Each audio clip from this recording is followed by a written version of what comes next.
네, 네, 좋습니다.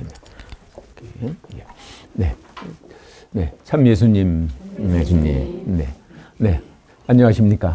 네, 네, 이 뜻깊은 심포지움에 이렇게 초대해 주셔서 참으로 영광이고 깊은 감사를 드립니다.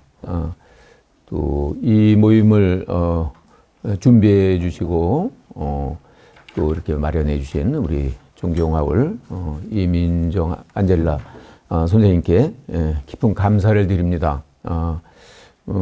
제가 포이동 본당에서 그 서초구에 포이동 본당에서 사목할 때 우리 선생님께서 그 서초구에서 서울대교구에 이렇게 위탁한 그 서초 노인요양원이죠. 노인요양원. 아마 대한민국에서 아마 제일 크고 또 가장 시설이 잘 돼 있는 그런 그런 요양원에 이렇게 책임자로서 일하실 적에 제가 우리 그 서초지구 사회사목 담당 사제로서 여러 번 방문하면서 참 많은 걸 이렇게 느끼고 또 서로 이렇게 함께 이렇게 사목적인 그런 방향을 이렇게 찾고 그러던 때가 있었습니다. 그러니까 요즘 그 말로 벨레복 이렇게 다니니까 아마 정말 아름다운 시절이었다라는 이런 개인적인 이렇게 추억이 이렇게 남아 있습니다. 네. 또 오래간만에 우리 국제 가톨릭 형제회 아피 회원 형제자매님들을 오늘 만나고 또 이곳에 자리 잡은 우리 한국 본부 전진상 센터에서 또 이 지역 사회에 많은 우리 형제 자매님들하고 이런 자리를 갖게 되어서 참으로 반갑고 이렇게 기쁩니다. 오늘 그 인간의 서로 돌봄이라는 주제에 대해 전문가분들을 모시고 강의를 청해 듣는 시간을 마련했다는 것을 이렇게 전해 듣고 지금 이 시대에 매우 필요하고 의미 있는 일이라고 생각했습니다. 오늘 제가 말씀드리고자 하는 그 내용은 우리 프란치스코 교황님의 회칙과 또 교회의 가르침을 이렇게 중심으로 해서 또 특별히 프란치스코 교황님의 모든 형제들이라는 회칙 안에 오늘 여러분들이 이렇게 다루는 이렇게 주제에 대한 많은 영감을 우리에게 이렇게 비춰주고 있다고 이렇게 보여집니다. 지금 우리가 사는 세상은 돌봄의 부재, 즉 무관심이 지배하는 곳이 되었습니다. 근본적으로 사람은 존경하고 보호할 우선 가치로 더 이상 여겨지지 않습니다. 특히 가난한 사람들, 또 장애인, 태아처럼 아직 쓸모없는 존재, 또 노인처럼 더 이상 쓸모없는 존재, 이런 세상에 그런 그 통념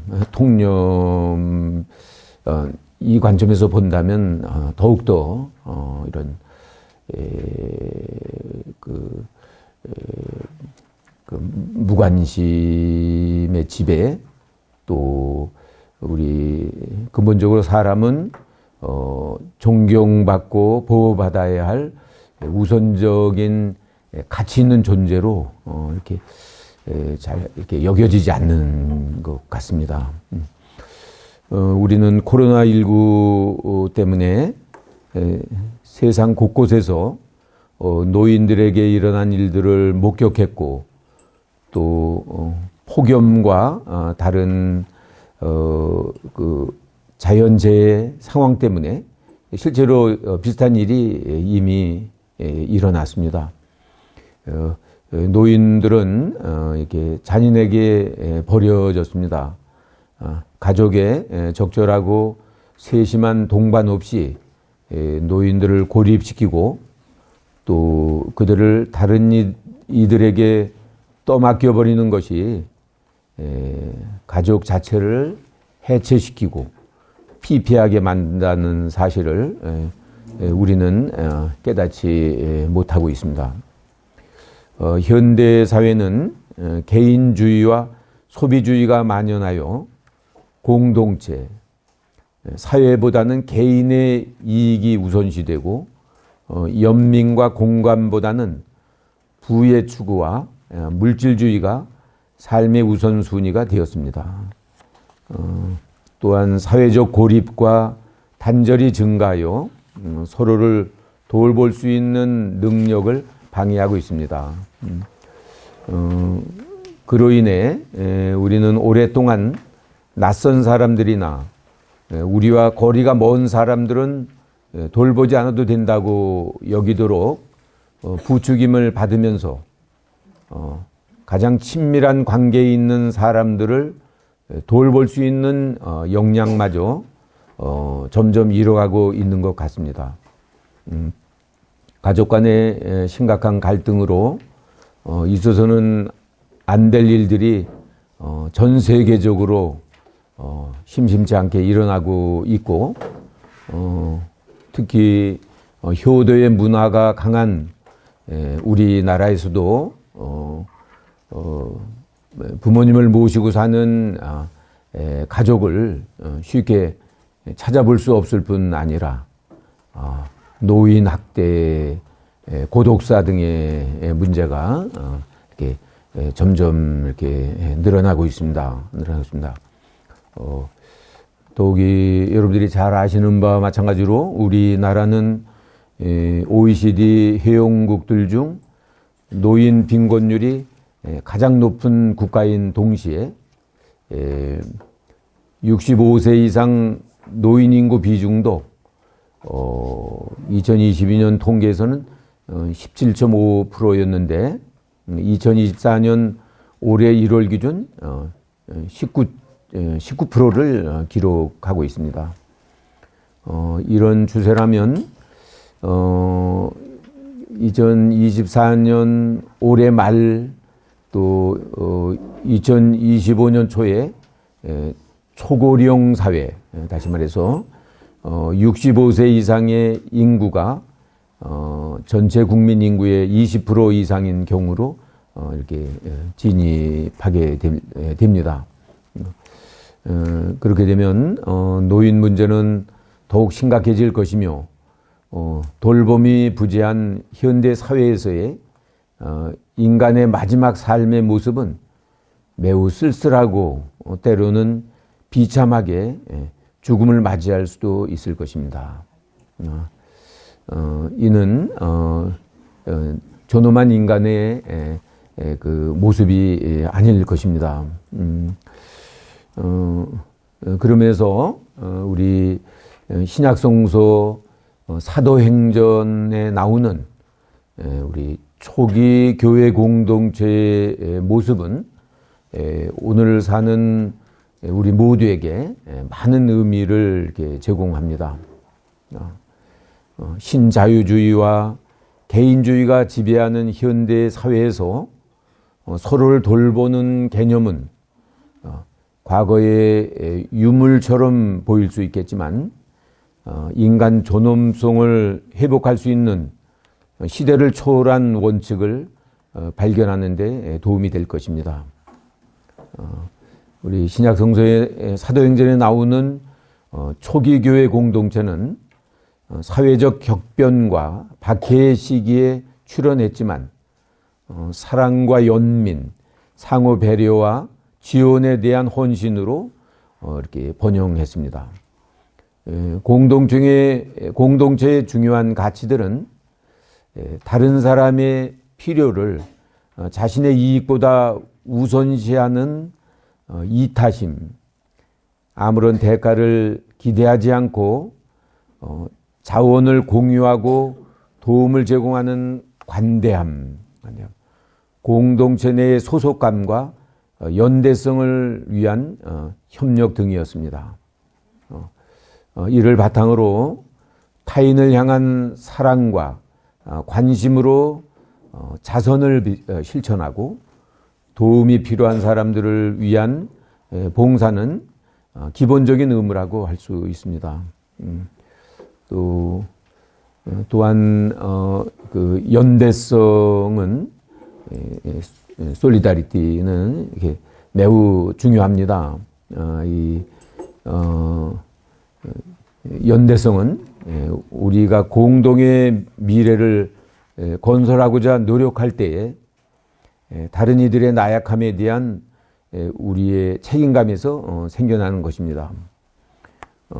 연대성은 봉사를 통하여 구체적으로 드러납니다. 봉사를 통하여 개개인은 가장 힘없는 이들의 구체적인 눈길 앞에서 자신의 바람과 열망과 권력 추구를 내려놓는 법을 배웁니다. 지금 우리 모두는 그 어느 때보다도 사랑과 연민, 상호 배려, 헌신, 연대와 봉사를 다시 실천함으로써 인간의 존엄성을 회복하고 모두가 함께 인간다운 세상을 만드는 데 협력해야 할 것입니다. 이제 돌봄의 공동체를 이루는데 우리가 함께 노력해야 할 것들에 대해 저뿐만 아니라 이미 여러 분야의 전문가분들이 우려와 관심을 가지고 제안한 방안들에 대해 함께 나누어 보고자 합니다. 첫 번째로 무엇보다도 인간 존재는 자기 자신을 아낌없이 내어주지 않으면 살아가고 발전하며 충만에 이를 수 없도록 만들어졌습니다. 마찬가지로 다른 이들과의 만남이 없다면 자신의 존재를 온전히 인식하지 못합니다. 또한 개인의 삶은 가족을 비롯한 소모임과 이루는 관계로만 축소될 수가 없습니다. 더 넓은 관계망, 서로를 받아들이고 돌보는 형제 자매로 이루어진 공동체를 형성해야 할 소명의 씨앗을 여기에서 이렇게 발견하게 됩니다. 돌봄 제공과 수혜가 가능한 공동체가 형성되면 서로에게 여러 형태의 상호 지원을 제공해야 합니다. 좋은 이웃되기, 아픈 사람들을 살피는 것, 심부름을 해주는 것 등도 훌륭한 돌봄입니다. 직접적인 혈연 관계를 넘어 여러 형식으로 다양한 사람들을 돌보는 것은 그 돌보는 공동체의 대표적인 특징입니다. 두 번째는 공공공간을 만드는 것입니다. 돌봄 공동체, 돌보는 지역사회를 구성하기 위해 꼭 필요한 것은 공간입니다. 공간의 크기나 외형적 규모는 중요하지 않습니다. 공공공간은 평등하고 모든 사람들이 사용할 수 있고 구성원 간의 친목과 관계 맺음을 도모하고 공유의 삶이 생겨나게 하기 때문에 중요합니다. 그래서 몇 년 전부터는 우리 한국 사회 안에서는 그 학교 운동장도 또 그 어느 시간에는 주민들에게 개방하기도 하고 또 공공기관의 일부 공간을 주민들의 만남이나 문화적 활동을 위해 이렇게 제공하는 것으로 이렇게 알고 있습니다. 또한 공동 주거 형태의 집이나 최근에 건축한 아파트에는 주민들을 위한 커뮤니티 센터가 함께 있는 것도 공공 공간의 중요성 때문일 것입니다. 돌보는 공동체를 만든다는 것은 영유를 위해 만들어지거나 전유되지 않고 공유되고 상호 협동으로 만들어지는 공공 공간을 늘려가는 것을 의미합니다. 이는 공동체의 자원을 함께 공유하는 것이기도 이렇게 합니다. 제가 그 포이동 본당에서 감옥할 때 그쪽에 그 내곡동 그 내곡동 지역 과거에 이렇게 보금자리 아파트 그러니까 거기에 아마 3,000세대 뭐 아마 4,000세대 이렇게 막 이렇게 그것이 이제 입주가 다 완료되고 이제 그랬습니다. 거기 제가 아무래도 저희 본당 관할 구역이니까 제가 거기 이렇게 방문하고 그러면서 보니까 최신 아파트 단지고 그래서 아마 여러분들도 그런 경험이 있으신지 모르겠습니다.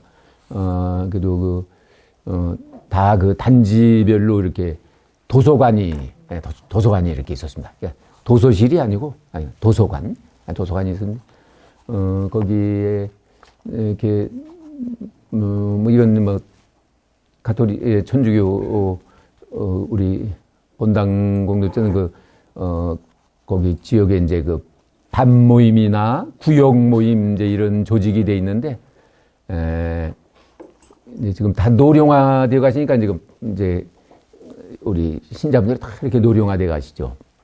그래서 반장님, 구역장님들도 다 70 이렇게 다 올라가시고 그러는데 근데 거기를 방문했는데 그 젊은 자매님들이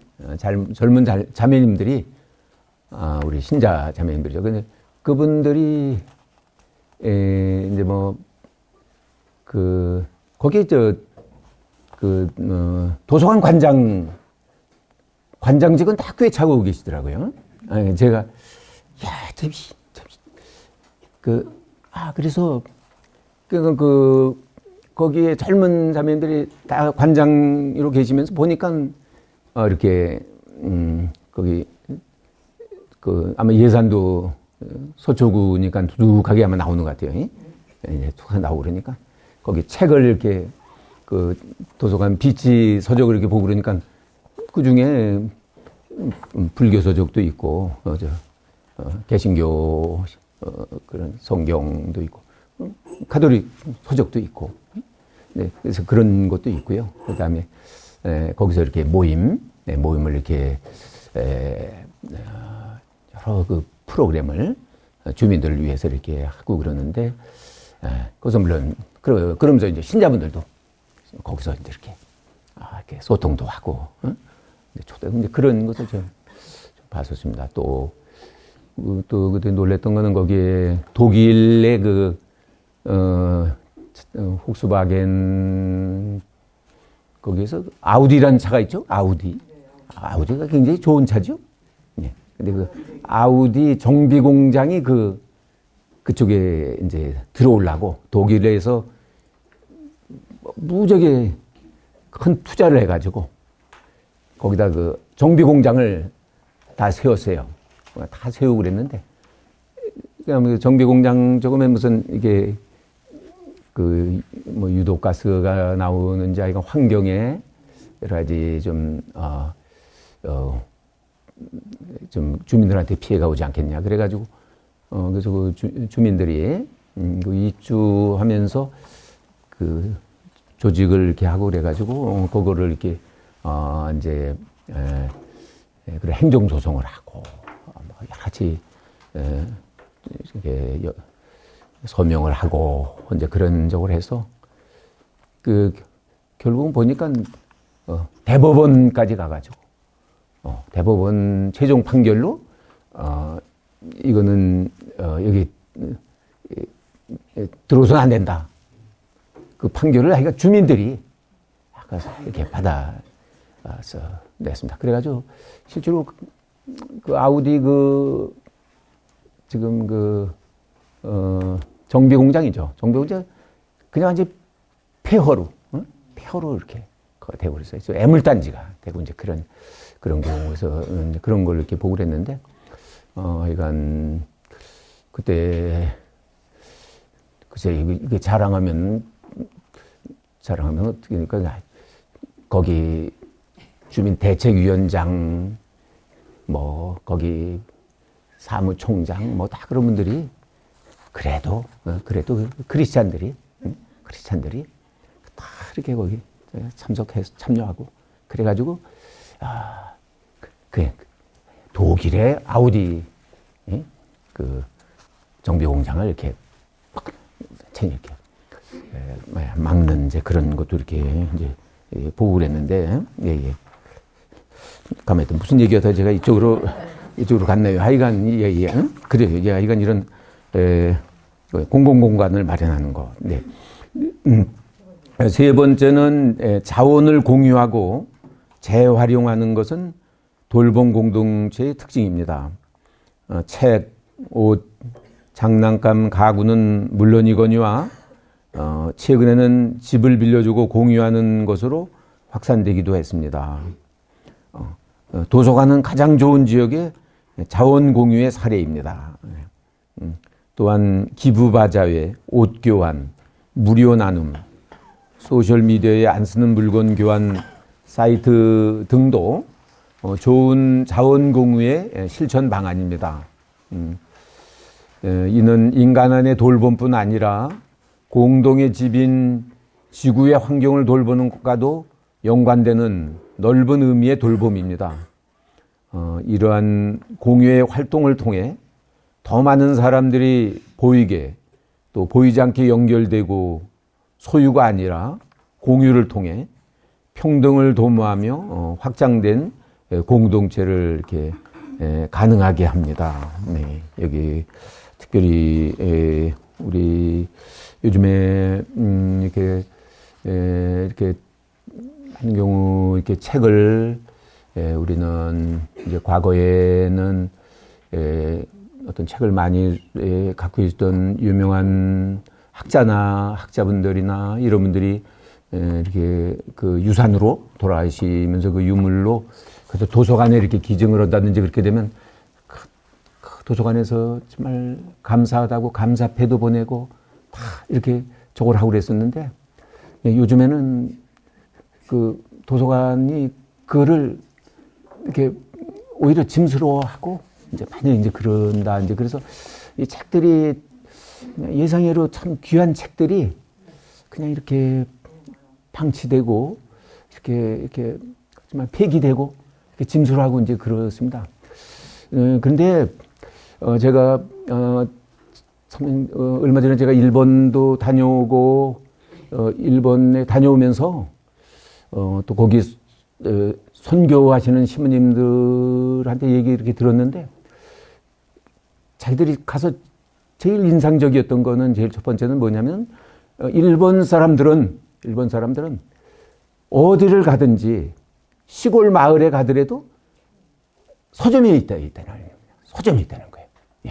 예. 중고 서점뿐만이 아니고 이제 그렇게 하고 그 다음에 정말 전철이나 신강생이나 비행기 안에서나 버스 안에서나 어디서나 책을 이렇게 들고 정말 하는 이제 그런 것이 있습니다. 예. 또 종교적으로 신앙적으로 제가 크게 놀랐던 거는 거기 어느 그 주교자 성당 후쿠오카 주교자 성당 성물방 거기에 가서 거기 봉사하시는데 그럼 신자분들은 어떤 책을 많이 일본 신자분들 어떤 책을 찾습니까? 이제 그러니까요. 거기서 뭐라고 그러는지 아세요? 엔도 슈샤쿠의 침묵을 찾습니다. 아시죠, 여러분들? 네. 엔도 슈샤쿠의 침묵. 그 영화로도 세게 나오고. 제가 깜짝 놀래가지고, 아, 그래요? 그랬더니 이쪽으로 오시라고. 그랬더니 저쪽 구석에 그 엔도 슈샤쿠의 침묵책이 하나 이렇게 저거 돼 있고, 그 다음에 거기에 그러니까 일반 사람들도 신자 아닌 분들도 그 책을 이렇게 계속 와서 이렇게 찾는다 그런 저를 이렇게 봤습니다. 예, 예, 네. 여기 마지막으로 정치적 사랑, 즉 열린민주주의를 지향해야 합니다. 모든 사람을 우리 형제자매로 인식하고 포용하는 사회적 우애의 형태를 추구하는 것이 중요합니다. 교회의 가르침에서 영감을 받은 모든 노력은 사랑에서 나옵니다. 예수님께서는 율법 전체의 종합이 사랑이라고 가르치십니다. 이것의 의미를 서로를 돌보는 작은 몸짓으로 넘치는 사랑은 또한 사회적, 정치적 사랑이 되며 더 나은 세상을 건설하고자 하는 모든 행동으로 드러난다라는 사실을 깨닫는 것입니다. 그러하기에 사랑은 친밀하고 가까운 관계에서뿐만 아니라 사회, 경제, 정치 차원의 거시적 관계에서도 드러나게 됩니다. 좋은 정치, 열린 민주주의는 세계화를 점검하고 재정비하여 파괴적 결과를 피하고자 사회생활의 모든 차원에서 공동체를 형성하는 방법을 모색할 것입니다. 인간의 존엄성이 부서지고 상호 배려와 돌봄이 부재한 지금의 위기 상황에서 서로 돌봄을 다시 회복하고자 고민하고 노력하기 위해 국제 가톨릭 형제회 아피에서 이러한 자리를 마련해 주심에 다시 한번 감사의 마음을 전합니다. 또한 지역사회에서 이미 돌봄 공동체를 만들고 서로 돌봄을 시작하여 열심히 활동하고 계신 여러 단체의 관계자분들께도 깊은 존경과 감사의 인사를 드립니다. 앞으로 더 많은 일들이 기다리고 있을 것이며 더 어려운 과정을 지나야 하겠지만 서로 돌봄의 공동체, 서로 돌봄의 지역사회 네트워크 구성을 통해 인간다운 삶을 유지하며 살아갈 수 있는 지역 공동체, 아름다운 세상을 만들어 가는데 힘써 주시길 다시 한번 부탁드립니다. 저희 서울대교구 차원에서도 많은 관심을 갖고 여러분과 함께하도록 이렇게 하겠습니다. 네. 대단히 감사합니다.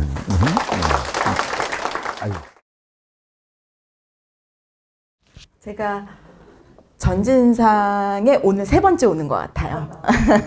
첫 번째 한번 뵙고 제가 울고 갔었죠. 말씀드리다가 그랬고, 그리고 이제 두 번째는 저희 조합 총회를 여기서 지지난주에 했었습니다. 그리고 오늘 다시 한번 이제 같이 또 이런 자리 마련해 주셔서 오게 됐고, 생각해 보니까 그냥 저희 뭐 회의하고 막 이런 걸로 치면은 꽤 여러 번 더 왔던 것 같기도 해요. 전진상에.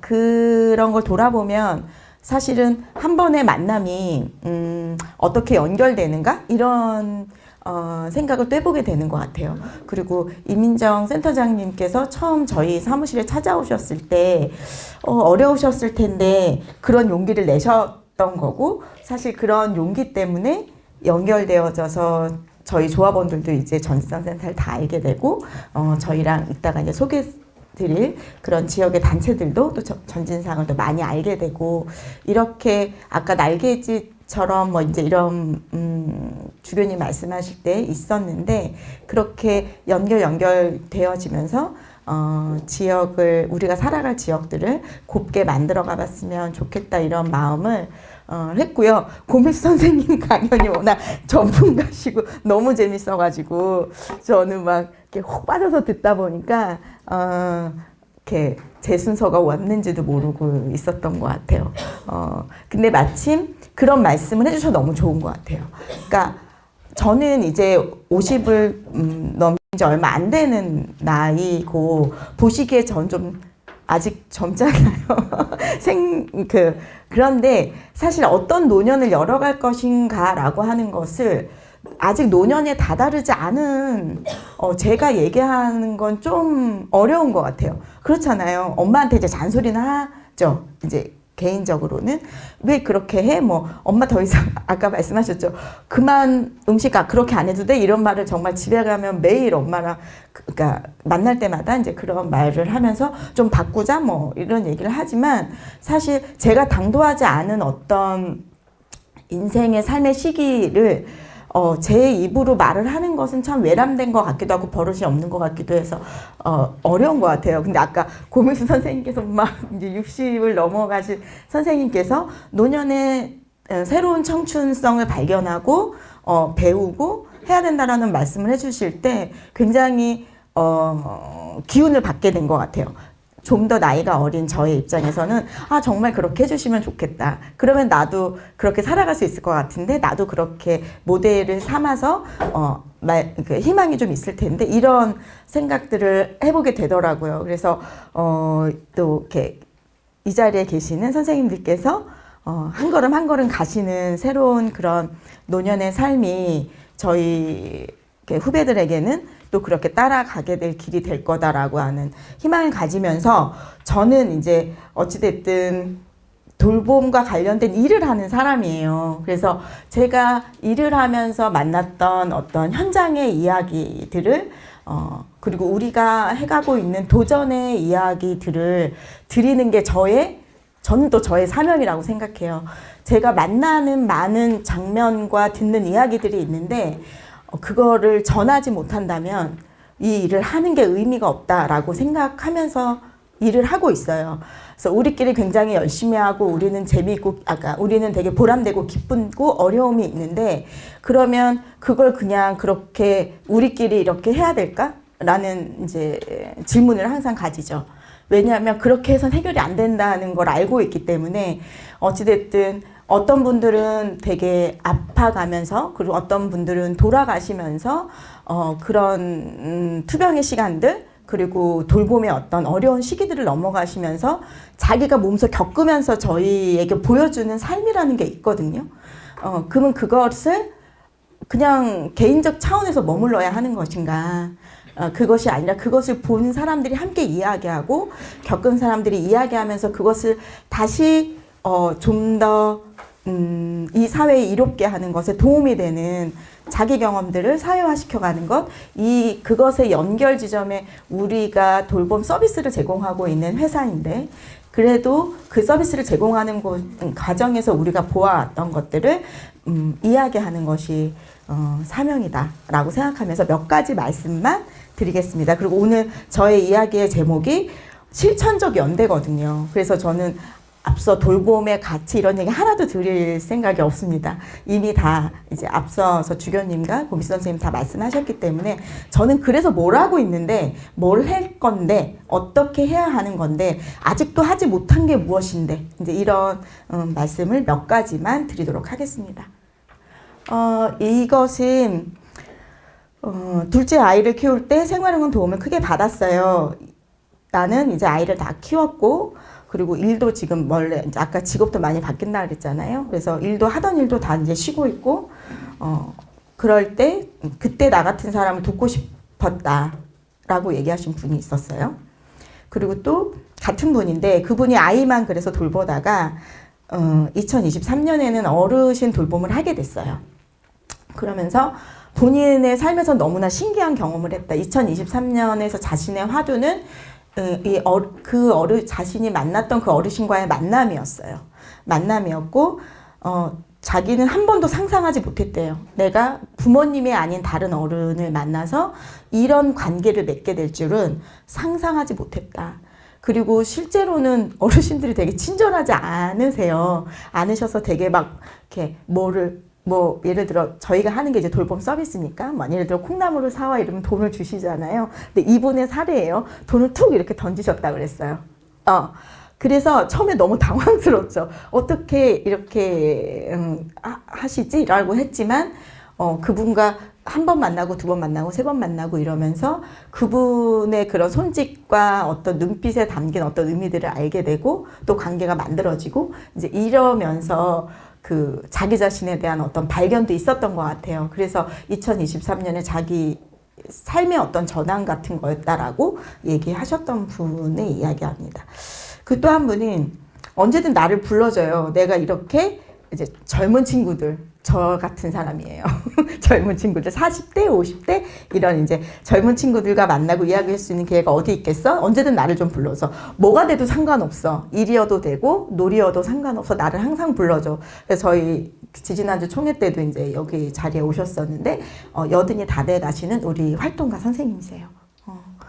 그렇고 우리 이런 생활응원, 그러니까 이제 돌봄 서비스를 하고 있는 선생님들께 얼마 전에 여쭤봤었어요. 이제 왜 이 일을 하냐? 얼만큼 경제적인 도움이 이 일을 통해서 얼만큼의 경제적인 이익을 이렇게 보상받고 싶은가? 일을 하는 이유는 무엇이냐? 뭐 이제 앞으로 더 하고 싶은 건 뭐냐라고 하는 이제 그런 질문들을 했을 때. 그분들이 굉장히 많은 의견을 줬던 것 중에 하나가 우리가 같이 함께 할 수 있는 봉사활동이 있었으면 좋겠다고 얘기했어요. 이분들은 돌봄 서비스를 제공하는 분들이시거든요. 그런데도 봉사활동이 하고 싶다고 얘기하시더라고요. 그래서 여기서 키워드는 봉사도 있는데 함께도 있는 것 같아요. 함께 일을 하는 관계에서 함께 봉사하고 싶다 이런 말씀을 하셔서 저희 이제 그걸 좀 찾아보려고 그러거든요. 그리고 이 마지막 이야기는 어르신을 돌보고 있는 이분도 한 60대의 저희 활동가 분이신데 가족들과 같이 카톡방을 만들었어요 라고 저희한테 말씀해 주셨어요. 실제로 일하는 사람들이 가족들과 함께 카톡방을 만드는 거 되게 스트레스 받는 일이거든요. 돌봄 서비스를 제공하는 요양사나 활동가 분들 입장에서는. 그런데 이분은 자신이 조금 더 어르신을 매일 보게 되는 분이니까 뭔가 이야기를 나누고 싶었던 거예요. 걱정하는 가족들과. 그래서 그분들께 자신이 먼저 카톡방을 만들자고 얘기하고 어르신이 어떻게 지내고 계시고 요즘에 어떤 걸 잘 드시고 뭐 이런 말씀들을 나눴던 것 같아요. 그러다 보니 가족과 함께 어떤 그 신뢰 그리고 더 많은 이야기들 이런 것들을 하게 되면서 어르신 건강 되게 많이 좋아지셨거든요. 그래서 이런 활동가들의 이야기가 있다라는 말씀을 오늘 제가 첫 번째 드리고 싶었습니다. 네. 그래서 이것은 생활응원 활동에 나선 조합원들이 저한테 들려줬던 얘기예요. 그래서 되게 미담스러운 이야기죠. 그리고 제가 뭐 들을 수 있는 시간이 많지 않기 때문에 다 들은 이야기도 아니고 어려운 일들이 훨씬 더 많기도 해요. 왜냐하면 저희는 기본적으로 어려운 일을 하는 일이겠죠. 그 어려움을 지원하거나 해결하는 일을 하고 있는 거기 때문에 99%는 어려운 우리가 나누는 이야기들의 대부분은 어려운 이야기예요. 그런데도 그 안에 만남이 있고 그 만남을 통해서 제일 중요한 건 저는 그 상대방이 아니라 나와의 만남이 생긴다는 거예요. 이 사람과 만나는 과정에서 나를 다시 한번 발견해야 되는 순간들이 있다. 그리고 그것을 우리는 성장이라고 부를 수도 있고 성숙이라고 부를 수도 있고 배움이라고 부를 수도 있지만 그것이 있기 때문에 이런 또 다른 꿈을 꾸기도 하고 이 일을 계속해 나간다는 것이죠. 그래서 왜 돌봄을 할까, 그 일을 할까 선생님들께도 물어봤지만 또 막상 저에게도 물어본다면 그러면은 사실 이 사회에서 돌봄 노동이라고 하는 것은 굉장히 가치가 절하되어 있어서 경제적으로 되게 절하된 가치 그리고 인식도 되게 절하되어져 있거든요. 그러나 막상 그 현장에서 그 일을 계속하시는 분들에게 그럼 즐거움은 없는가라는 말씀을 드리고 싶어요. 그래서 사실은 굉장한 즐거움이 있다. 그리고 내가 누군가를 도울 수 있어서 다행이고 특히나는 이런 어려움과 즐거움을 나눌 수 있는 동료가 있기 때문에 되게 다행이다. 이런 말씀들을 많이 해주세요. 그리고 우리 선생님들도 80대도 아까 계신 것처럼 70대이신 분들도 계시고 대부분이 50대, 이제 60대 초반 이러시거든요. 그런데 이분들이 하시는 어떤 일의 관계는 결국에는 내가 나이가 들어갔을 때 그 자리에 다시 서게 될 때 그것을 함께 만들어가는 그런 과정이기도 하다. 그래서 내가 다른 사람을 돕고 있지만 결국에는 나 자신의 어떤 관계를 구축하는 일이고 나를 돌보는 일이기도 하다라고 하는 자각 이런 것들이 일어난다는 거죠. 예, 그래서 제가 이 생활응원이라고 굳이 떼어내서 말씀을 드렸던 이유는 돌봄 이렇게 하면 장기요양 제도에 있는 어쨌든 요양보호사 선생님들을 많이 떠올리실 거예요. 제가 지금 말씀드린 분들은 아무도 요양보호사 선생님이 아니셨어요. 그러니까 저희는 장기요양 기관이에요. 그래서 요양보호사 선생님들도 계세요. 그래서 한 60여 분 같이 일하고 계시는데 지금 말씀드린 이 생활응원단에 속해져서 활동하고 계시는 선생님들은 이분들도 한 60여 분 계시는데 동네에서 같이 살고 아이 키우고 혹은 또 뭐 이렇게 또 다른 직업들을 가지고 사셨고 이랬던 분들이세요. 그랬는데 어떠한 뭐 이렇게 회사를 좀 그만두거나 혹은 손자 손녀를 돌보시는 일들이 그만되거나 이럴 때 나도 바깥에서 좀 더 사회활동과 일을 하고 싶어. 이런 고민이 들어서 이런, 막 이렇게 나와 있죠. 저희가 막 양성가정 이런 거 되게 많이 하는데, 이런 것에 참여하면서 집 밖에 다른 분을 돌보기 시작하신 분들의 이야기였어요. 말씀드린 부분들이. 그래서 이분들이 뭐 엄청나게 많은 활동을 하시는 것도 아니에요. 일주일에, 한 달에 한 40시간에서 60시간 사이? 그러면 일주일에 10시간에서 15시간 사이에 활동을 하시는 거거든요. 가장 좋아하세요. 그 정도 한 40시간 활동하는 것을. 그렇지만 내가 바깥에 나와서 누군가를 만나고 그 만남을 통해서 자기 자신을 발견하고 또 동료가 생겨가고 이렇게 커뮤니티를 만들어 간다라고 하는 것이 내 삶에 너무나 큰 즐거움이야 라고 말하고 계시는 분들의 이야기로 제가 오늘 제 얘기의 시작을 열었습니다. 왜냐하면 사실은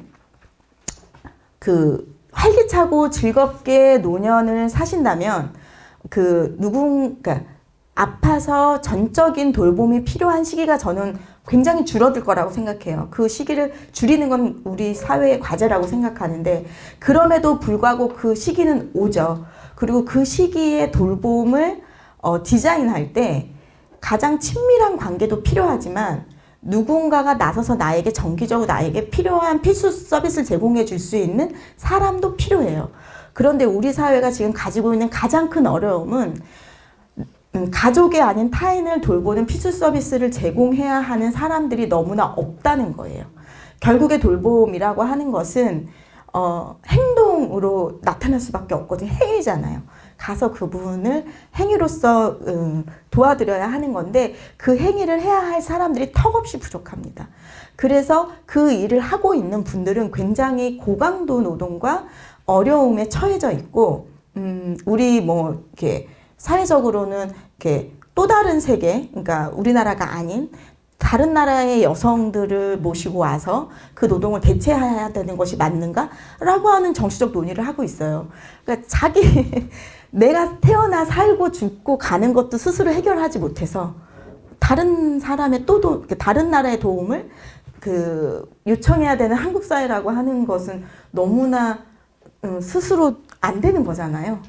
그래서 제가 오늘의 이야기는 돌봄이라고 하는 것이 되게 작은 첫발을 디디게 되지만 그것이 그 이후에도 자신의 성장과 즐거움과 동료와 사회활동과 커뮤니티를 만들어가는 굉장히 소중한 것이라는 말씀 너무나 드리고 싶었어요. 그렇게 우리 주변에 이런 활동을 하시는 분들이 굉장히 많이 늘어나야지만 실은 다양한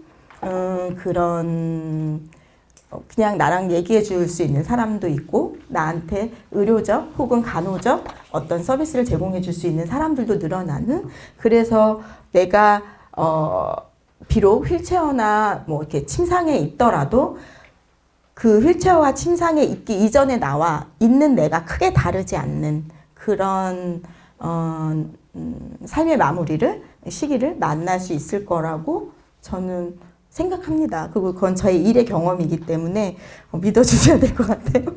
그 다음에 이제 두 번째 이야기로 넘어가 볼게요. 그래서 첫 번째는 돌보는 사람이 필요하다. 그리고 내가 나설 수 있어야 한다라고 하는 거고요. 두 번째는 굳이 제목을 빌자면 이야기해야 된다 뭐 이런 것들인 것 같아요. 그러니까 여러 이유로 이제 아까 주변님께서도 말씀하셨는데 관계가 빈약해지고 있는 사회입니다. 그리고 실제로 내 가족에게 어떤 아픈 상황이 벌어진다고 하는 건 재난으로 비유되기도 해요. 제가 아까도 이제 청년 얘기 잠깐 해주셨는데 최근에 이제 청년이 쓴 그 돌봄과 관련된 책을 읽었을 때 돌봄 재난이라고 표현이 되더라고요. 사실 저처럼 이제 중장년에 있는 사람은 재난까지는 얘기하지 않아요. 근데 이제 20, 30대를 살고 있는 청년들에게 부모님이 완전히 이렇게 돌봐야 되는 상황에 처했을 때 그 친구의 삶은 재난이죠. 인생의 앞이 하나도 없어지는 그런 재난의 상황으로 비유돼요. 왜냐하면 굉장히 관계가 빈약해져 있는 사회에 우리가 살고 있기 때문에 도움을 요청할 사람이 없습니다. 그때 그런 어떤 가족의 삶이 무너지게 되고 그리고 혼돈을 겪게 되고 엄청난 상처를 받게 되죠.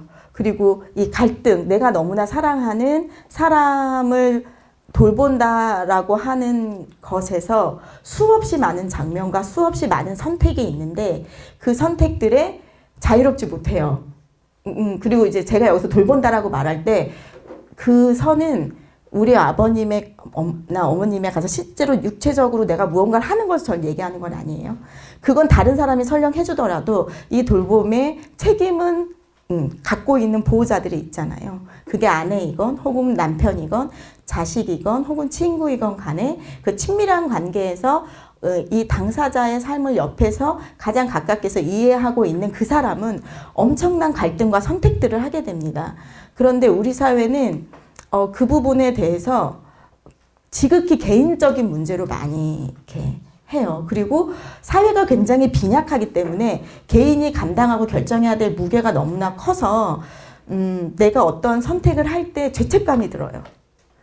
그래서 그걸 다른 사람에게 말하는 게 공유하는 것이 두려워요. 비난받을 수도 있잖아요. 근데 알고 보면 모두가 다 그렇거든요. 왜냐하면 사회가 그런 것이지 나의 어떤 도덕적이나 나의 갈등이 문제가 있어서 그런 것이 아닌데 그러다 보니 감추게 돼요. 돌봄의 어떤 상황에서 그 가족과 당사자나 그 친밀한 관계에 있는 사람들이 겪게 되고 만나게 되는 갈등을 계속 감추게 돼요. 그렇게 되니까 이 사람도 겪은 걸 이 사람 또 겪게 돼요. 이 사람이 겪은 걸 또 겪게 돼요. 모든 사람이 계속 다 겪는 숫자만큼 아픈 분들만큼 그 숫자가 조금 더 강도가 줄어들지 않으면서 누구나 다 겪게 되는 이런 것들을 만나게 되는 것 같아요. 저희가 일을 하면서. 근데 앞선 사람이 얘기를 좀 해줬으면 이게 그런가? 그렇게 해서 좀 배움이 있었을 수 있었을 텐데 혹은 이게 되게 문제라는 사회적인 어떤 합의들이 생겨나고 이것을 어떻게 할 수 있을지를 논의할 수 있었을 텐데 하는 아쉬움이 생기죠. 그래서 나만 그런 거 아니다. 나만 이런 갈등을 하는 게 아니다. 이런 이야기들을 좀 더 하는 장이 펼쳐져야 된다라고 하는 거. 다음 장을 보시면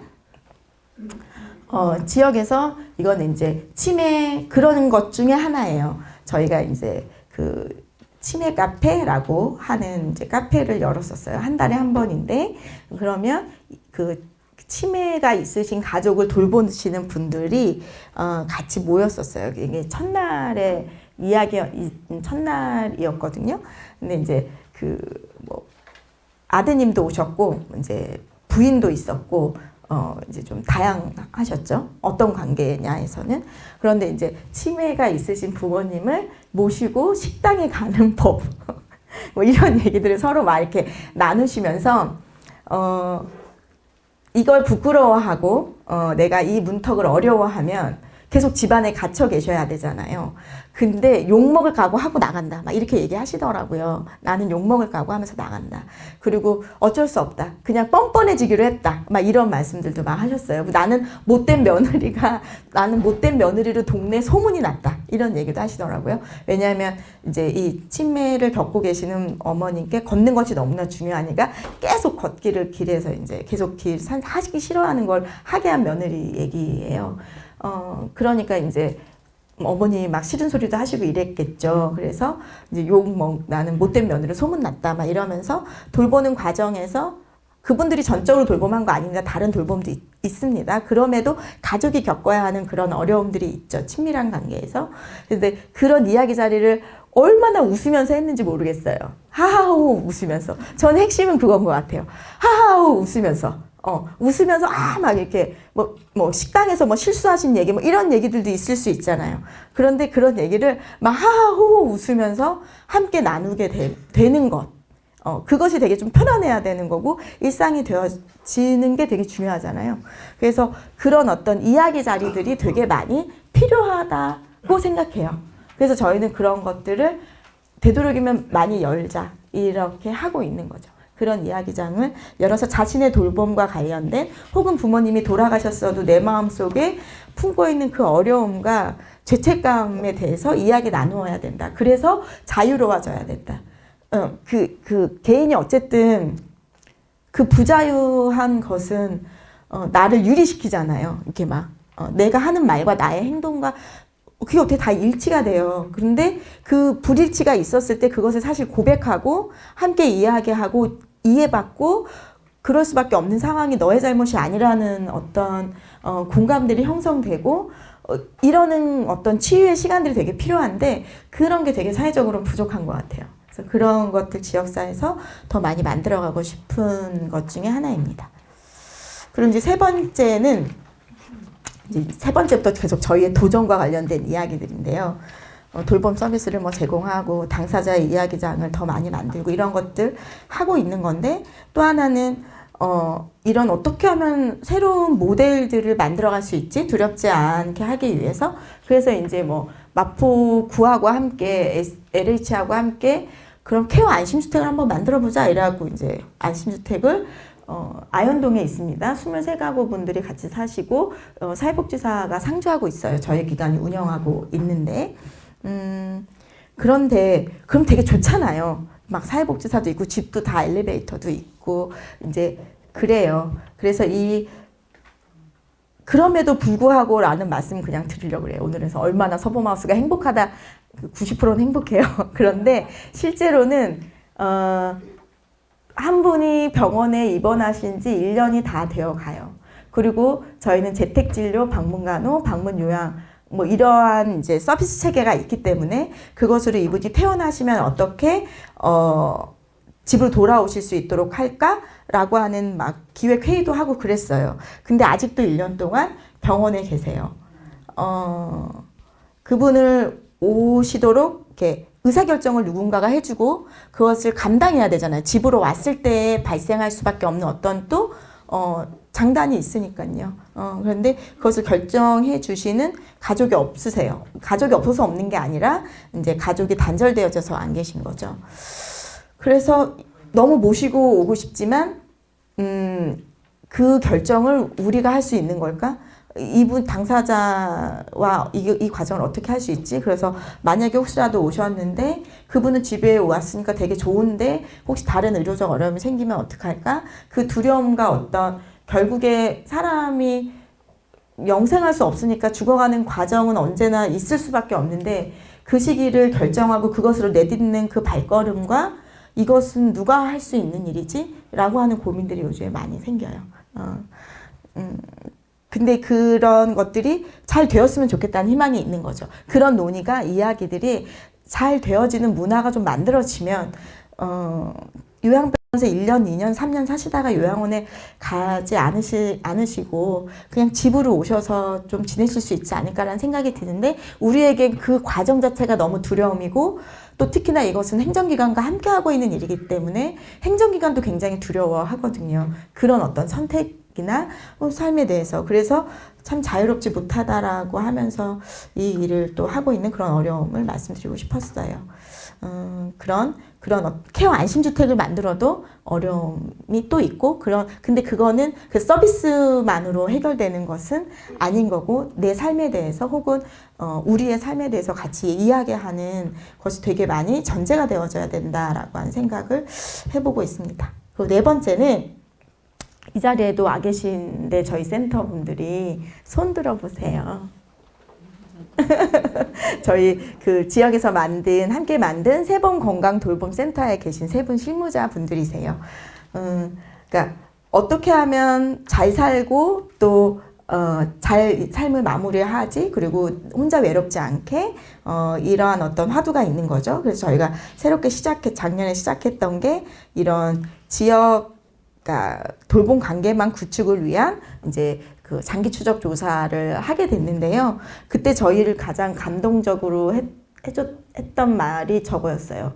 그러니까 질병을 보지 말고 사람만 보지 말고 지역을 봐라. 그러니까 어떤 사람이 아파 그럼 계속 그 질병만 보잖아요. 전 대표적인 게 암이라고 생각하는데 암을 해결하기 위해서 막 하다가 암은 치료가 됐는데 일상생활은 되게 어려운 경우들도 생기거든요. 사람을 잘 보지 못하니까 질병만 치료하기 바쁘니까 그런데 또 방금 전에 말씀드렸던 것처럼 사람을 계속 보다 보면 이제 그 사람을 그 모든 게 이유와 원인이 사람에게 있냐는 거예요. 그렇지 않잖아요. 사실은 그를 둘러싼 환경에 있는 거잖아요. 그 환경이 선선하고 그 환경이 아까 말씀하셨던 것처럼 사랑과 어떤 연민과 봉사와 이런 것들이 있는 환경 속에서 환경이 있다면 그 개인이 극복해야 되는 과제는 조금 더 가벼워질 수 있는 거잖아요. 그래서 어떻게 하면 그런 지역을 만들까라고 하는 고민에서 이제 이런 사업들을 시작하게 된 거죠. 그래서 공식, 비공식으로 돌봄 노동을 하는 분들의 인터뷰와 질적 연구를 통해서 그 곁에서는 연구와 과학이 되고 싶다. 이거 이제 연구자분들이 저희에게 하신 말씀이거든요. 그래서 의사분들이 참여하고 이렇게 사회학을 연구하시는 그런 연구자분들도 이제 오셔서 어떻게 하면 이런 우리가 지금 앞서서도 계속 얘기했던 그런 지역을 만들어 가는 것에서 어떻게 그 당사자들을 돕는 지지체계를 지역사회에서 만들까라고 하는 이런 시도들을 지금 하고 있습니다. 다음 말씀 드릴게요. 그리고 이것은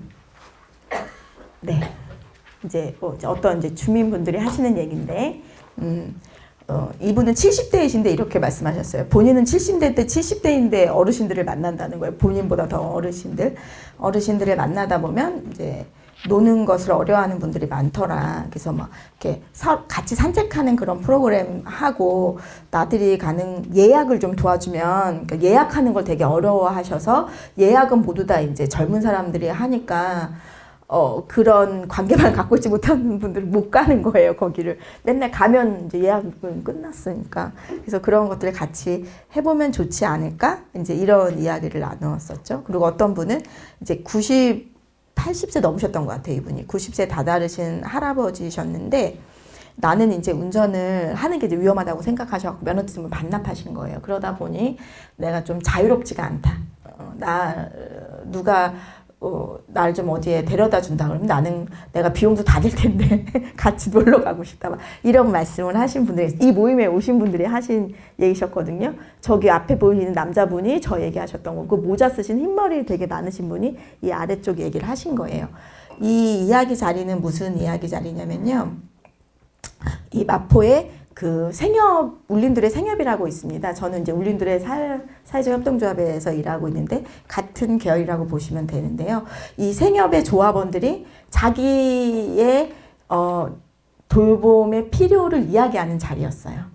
그래서 한 2023년에 저희가 진행했던 프로젝트였는데 25개인가? 이런 이야기 자리들을 열었고 200명 넘겠죠? 한 300명 정도 되시는 분들이 참여하셔서 자신의 이야기들을 얘기하셨어요. 부모님의 이야기, 이렇게 이런 이야기. 왜 이런 이야기를 했냐면 우리가 필요한 것들, 우리가 만들고 싶은 나의 노년의 삶, 혹은 노년이 아니어도 이제 생협의 조합원들은 젊은 분들도 많이 계시기 때문에 이런 그러니까 가족을 넘어선 어떤 지역사회 돌봄 관계를 만드는 일을 어떻게 누가 해야 되지 할 때 뭐 누가 하겠어요? 내가 해야 되는 거지. 누가 이렇게 해주는 게 아니잖아요. 스스로 해야 하는데 이걸 어떻게 하지? 함께 우리 공동체가 할 수 있을까? 이러면서 이 이야기 자리를 코로나 이후에 끝나자마자 바로 이제 이 이야기 자리를 열었습니다. 그래서 많은 분들이 어린아이들이 먹을 식당이 없어요. 이런 얘기도 하셨고요. 그러니까 어린아이들이 학교에 아이들이 엄청나게 서울은 줄어들고 있거든요. 그러다 보니까 학교 앞에서 아이들이 이용하는 어떤 분식점, 뭐, 이렇게 이런 것도 다 없어져요. 장사가 안 될 거 아니에요. 그래서 아이들이 갈 수 있는 곳이 오히려 되게 많이 줄어드는 것을 부모들로서 경험한 거예요. 그래서 이제 그런 것들이 없어져요. 그리고 아까 주교님이 말씀하셨던 어떤 그런 돌봄의 공간들, 그러니까 지역사회 어떤 공간들, 공적이나 충분히 누구나 평등하게 사용할 수 있는 그런 공간들도 없는 거예요. 그러면 만날 텐데, 커뮤니티가 생길 텐데, 이런 이야기들을 첫 번째로 그런 공간을 만들었으면 좋겠다, 이런 얘기 가장 많이 1등이었고, 그래서 그런 이야기들을 쭉 나누었어요. 왜냐면, 다음 장을 보내주시죠. 총회에서 생협의 조합원은 10,000명이거든요. 이제 그런데 총회에서 우리가 기금을 모두가 내자라고 결정을 한 거예요. 그래서 이것을 만들어가기 위해서 그 작년 한 해에 계속 조합원들과 만나면서 나의 삶의 이야기를 서로 나누고 그러면 우리가 함께 할 수 있는 것과 필요는 무엇이지를 이야기하고 그래서 기금을 모두가 참여한다면 1년에 이제 얼마 정도의 돈이 모이게 되는데 그럼 그걸 가지고 우리가 우선해서 가장 먼저 해야 될 일은 무엇이지? 라고 하는 질문을 드렸어요. 그랬을 때 아까 이제 그런 다양한 이야기들을 주셨던 거고 그 이야기들을 모아서 향후 10년에 그러니까 2024년부터 2033년까지 10년의 돌봄 사업 계획을 수립했습니다. 그래서 그것을 가지고 올해 2월 24일인가? 그때 이제 생협 총회에서 돌봄 기금을 전 조합원에게 의무적으로 모두가 다 냅시다라고 하는 제안을 했고 총회에서 승인됐어요. 승인되어서 한 달에 사실 1,000원이라고 생각하면 사실 되게 적은 돈이기도 하잖아요. 그렇지만 공동체, 그러니까 생협과 관계를 맺고 있는 그게 밀접한 분들도 계시지만 아닌 분들도 계시잖아요. 그 10,000명의 공동체가 그것을 함께 한다라고 하는 것은 실은 얼마가 모이는지하고는 되게 다른 얘기인 것 같아요. 우리의 공동체를 돌봄의 공동체로서 변화와 전환을 만들어가는 시작인 것이죠. 그래서 그것을 해냈다. 그러니까 하고 있다. 어떤 되게 규모가 있는 공동체이더라도 그 밀접도와 친밀감이 다소 그렇게 깊지 않더라도 이 사회가 우리가 맞닥뜨리고 있는 일들에 그 공동체가 스스로 함께 만들어가야 될 과제가 있다는 걸 알고 그 조합원들이 함께 그것을 선언하고 승인하는 그런 과정이 있었습니다. 그 다음은 이거는 이제 저희 총회는 전지장 센터죠 여기가. 그렇게 했고 그 다음 주에 이제 이 자리에서 돌봄을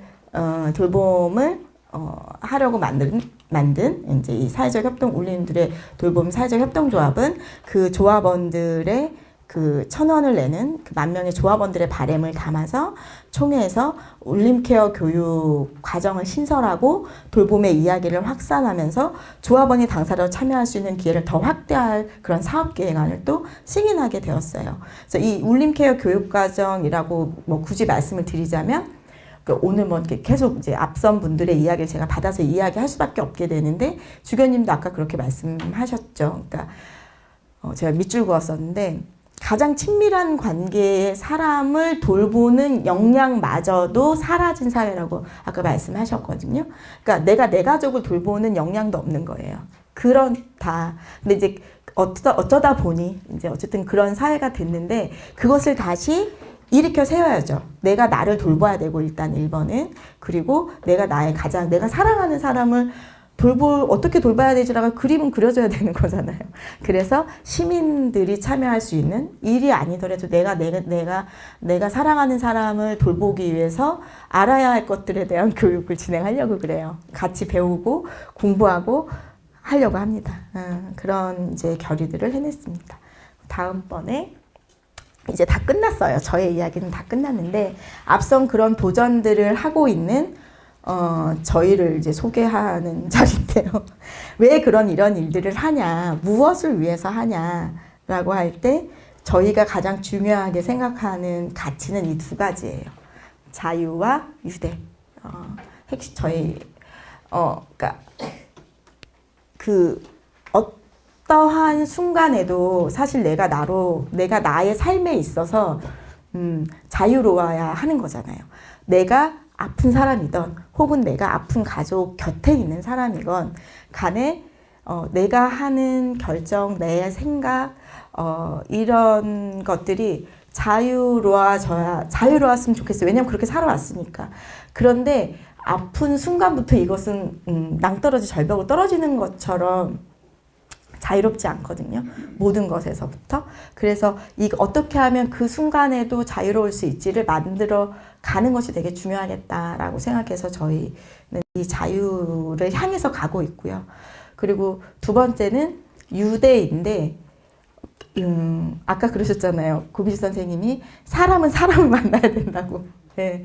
우리가 얼마나 어떻게 지금 이 자리에 있는데 나라고 하는 존재가 지금 어떻게 이 자리에 있는데 그것에 감사함을 가지고 사실 또 다른 사람을 만나야 하는 그 관계, 만남, 유대가 삶에서 있어야 한다. 그러니까 사라지지 않아야 되는 것이다. 라고 생각하며 어쨌든 지역사회 유대관계를 만들어가는 일뿐만이 아니라 돌봄의 서비스를 제공하는 그 순간마저도 이 유대관계를 구축해가는 것이다. 라고 생각하면서 지금의 이러한 실천적 활동들을 하고 있는 것 같습니다. 그리고 이제 제일 마지막 장입니다. 그래서 어떤 원칙들이 있죠. 돌봄을 할 때의 원칙. 첫 번째는 존중. 뭘 다 알고 계실 것 같고요. 그리고 그러니까 사람은 다 다르니까. 그리고 특히나 이 만남 안에서 일반이라고 하는 건 없기 때문에 당사자도 있지만 돌봄의 건너편에 있는 그 가족이나 혹은 돌봄 서비스를 제공하는 그 사람도 존중되어야 하니까 그 사람의 삶도 같이 보아야 하니까 이런 존중이 있고요. 두 번째는 성숙해 가는 것, 그러니까 지혜를 얻어가는 것. 앞선 이야기와 연결을 시켜가자면 저는 그런 것 같아요. 돌봄의 과정은 굉장히 성숙해 가는 과정인 것 같아요. 그래서 이 아름다운 삶의 어떤 순간들이 나에게 올 때 이것을 성숙의 기회로 삼아가면서 인간다움이 성숙되어지는 그런 돌봄을 해보자. 그리고 하나는 지역인 것이죠. 제일 중요한 거라고 생각하고 이 자리의 의미라고도 생각하는데 결국에 이러한 것이 그냥 개인적 차원에서 끝나는 것이 아니라 그것을 엮어내서 우리가 살아갈 수 있는 토양을 의존관계를 엮는 지역을 만들어가는 것이 어떤 이런 돌봄이 향해야 될 방향이지 않을까라고 생각이 들고요. 그래서 이런저런 일들을 하고 있습니다. 문화를 만들거나 일하는 사람들, 어쨌든 내가 할 수 있는 순간까지 계속 일하는 사람들의 공동체를 지향하고 다양한 서비스를 개발하고 공급하고 그리고 그런 공간들을 만들어내고 물리적 공간들을 만들어내고 함께 할 수 있는 동료와 기관들을 계속 연결해 가면서 우리 지역을 구축해 가는 것을 목표로 이렇게 사업과 활동과 이런 것들을 하고 있는 마포 지역에서 이런 이제 저희 마포의 주민들의 공동체죠. 그런 저희 사회적 협동조합 이야기를 드렸습니다. 감사합니다.